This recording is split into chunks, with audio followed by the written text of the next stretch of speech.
Hey everyone, and welcome. We've got some really big news coming out of Congress that you're going to want to hear about.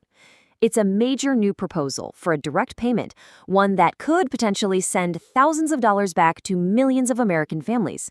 So today, we are going to break down exactly what this new Tariff Refund Act is, where the money comes from, and what it could all mean for you. So let's just get right to it.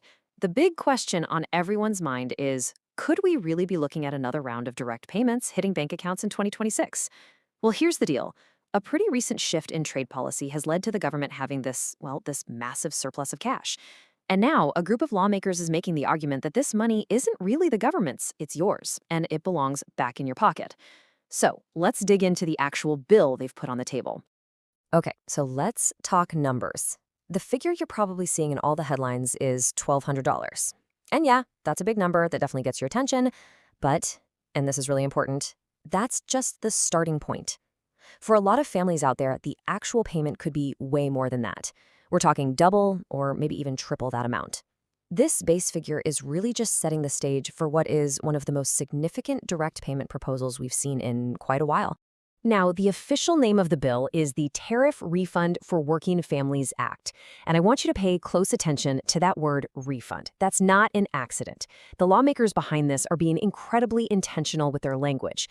They are framing this not as a stimulus check, not as a handout, but as a direct reimbursement. It's their way of saying, this is money you've already paid, and they just want to give it back. So the first thing you're probably wondering is, where is all this cash coming from? Is this just more government spending? Well, the answer is no. The entire justification for this bill, the entire argument, is based on a very specific pool of money that the government has already collected. The source? A huge recent surge in tariff revenue.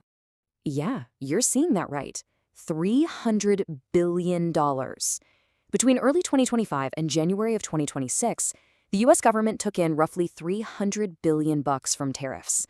Now, you might remember when these were put in place, the argument was that foreign countries would be the ones footing the bill.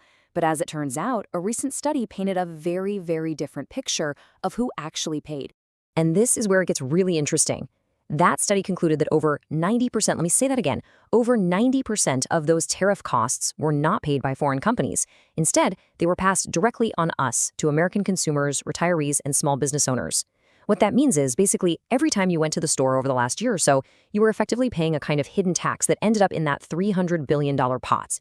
This finding is the absolute heart of the political argument for this bill. The lawmakers pushing this are saying, look, since the American people were the ones who ultimately paid this money, they should be the ones to get it back. Their whole message is wrapped up perfectly in this quote. It's an attempt to completely reframe the debate. This isn't government spending, it's just a simple reimbursement for what you've overpaid. Okay, now for the part you've really been waiting for. Let's get down to the brass tacks and break down how much money we're actually talking about on an individual level. The details of how these payments are calculated are what make this whole proposal so interesting, especially if you have a family. It's really crucial to understand how the base payment and the dependent bonus work together. All right, take a look at this table. It lays it all out pretty clearly. An individual filer, so a single person, their base refund is set at $600. For a married couple who files their taxes together, that base refund is doubled to $1,200. But here is the real game changer. Look at that per dependent column. The bill includes an additional $600 for every single eligible dependent. Now, unlike some of the past stimulus programs, this bill gives you the same amount for a dependent as it does for an individual, and that makes a massive, massive difference for families. Let's just run through a quick example to see how fast this can really add up. Let's take a typical family of four. So you have two parents filing jointly. Right off the bat, they get the base payment of $1,200. Then they get $600 for each of their two kids. That's another $1,200. You add that together and you get a total direct payment of $2,400. You see how that works? What about a family of five? Well, two parents get $1,200 and then three kids get $600 each. That's $1,800. So that's a $3,000 check. This is exactly why, for many households, this is one of the most generous proposals we've seen in years. All right, so we know how much you could get. The next most critical question is, of course, who actually qualifies? Who's eligible to get this money? Just like with any other proposal like this, it all comes down to your income. So let's break down the specific rules laid out in this bill. So here are the proposed income caps, and they're based on your adjusted gross income, or your AGI.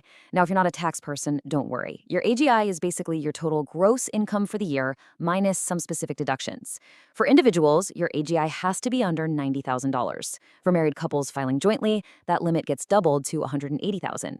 You can see these thresholds are clearly designed to target working and middle-class families.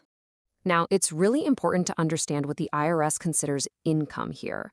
The bill is looking at your total adjusted gross income. And to the IRS, it honestly doesn't matter where that money comes from. It could be from a W-2 job, a pension you're drawing on, Social Security retirement benefits, SSI disability, or even SSI. It all gets added together to count toward that total. So, for example, a senior who's living on, say, $30,000 a year from Social Security is well under that $90,000 threshold. In fact, they are a primary target for this bill, since retirees on fixed incomes have often been hit the hardest by rising costs. And this brings us to a super common point of confusion. A lot of people hear the words tax and refund, and they immediately think, well, I don't owe any taxes, or I get all my taxes back, so I guess this doesn't apply to me. That is a huge misconception about how a payment like this would actually work. So let's clear that up right now.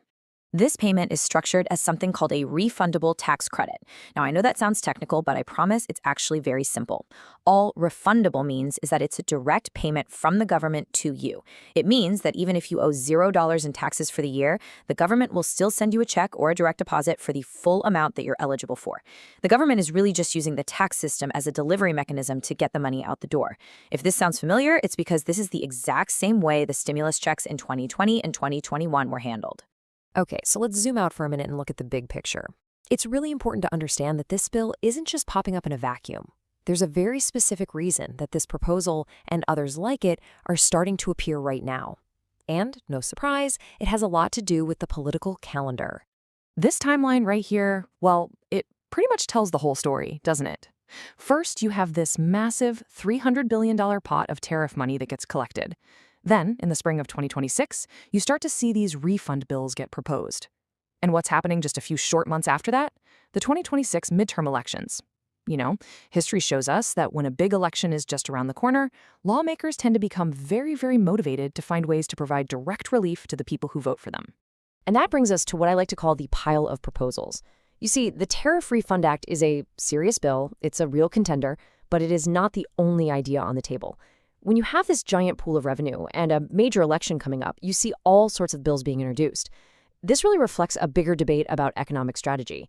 On one hand, you have proponents of direct payments who argue that putting money directly into consumers' hands is the absolute fastest way to provide immediate relief.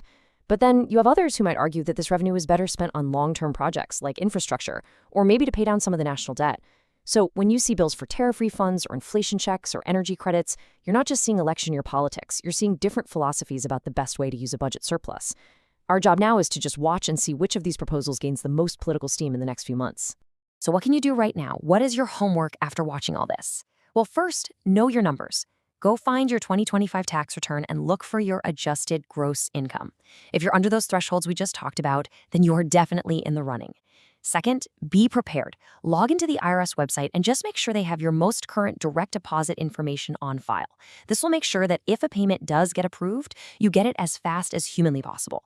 And third, and this one's important, voice your opinion. Call or email your representatives and let them know what you think about this idea. And that brings us to our final thought for today. The Tariff Refund for Working Families Act is a very serious proposal. It's backed by real numbers and a clear political argument. But the big question that we're all left with is this. Is a one-time refund of a few $1,000s actually enough to make up for the increased costs that families have been dealing with? Or is a larger, more sustained form of relief